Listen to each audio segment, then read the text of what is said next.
Back in 1996, I was getting ready to make a left turn and my vehicle was completely stopped.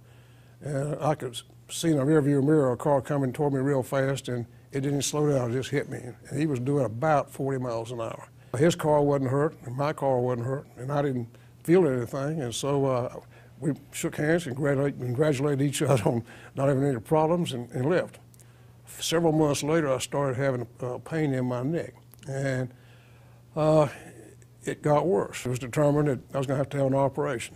And so about 2 or 3 weeks later, I had an operation that was called an anterior cervical discectomy. I did all the wrong things, but I thought I was doing right. I didn't think there was anything wrong with me, and it was certainly nothing wrong with the car. Since then, I've had several cases like mine where the driver of the vehicle, or the passenger that was injured, didn't really feel anything much for a pretty good while and then had to have an operation several years later.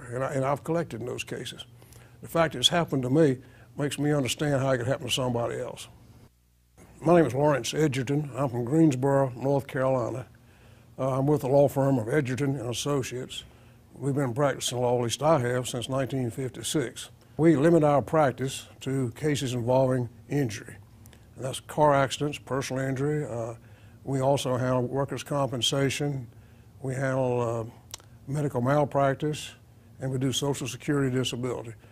I'd say at least 50% of the accidents that we get involved with, representing people that were injured, were caused by following too close. And I would say that half the injuries involve neck injuries. One of the most frequently asked questions, I think, about following too close is, what do you do when somebody is following you too close? Well, what you don't do is tap your brake light. You should slow down, you should encourage them to pass. If all else fails, you can push the emergency blinker light. And when you do that, and you shouldn't do that except as a last resort. When you do that, people respect that, and they don't know whether somebody's having a baby in your car or just what, but they generally back way away. I've written a book about it. It's called Don't Follow Too Close. And if you will call my office, they will send you a copy or tell you how to get one, or you can get on the internet and turn to the section on Don't Follow Too Close, and you can download it. Mercer is an infection that you catch either in a hospital or in the community, most generally in the hospital. It's a very serious situation. It's spread out all across the United States, and it's in virtually every hospital.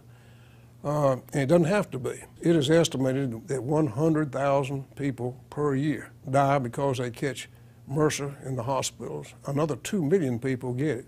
Two big things is to test people that come in the hospital, which most hospitals don't do, and to keep the hospitals clean.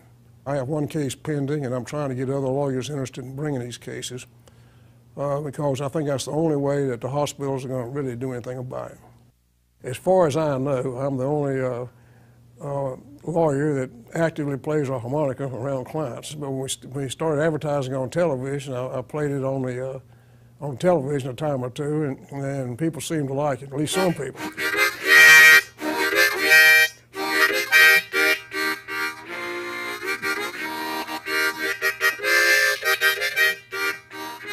And about 2 years ago, somebody wanted to know where they could get a harmonica. And so I got the idea, maybe I'll just see if I can buy some and give them away. And so I buy them by the gross, put my name on them, and when I have a client that has a child in the office, or sometimes some of the older clients themselves express an interest in it, then I'll pass out a harmonica.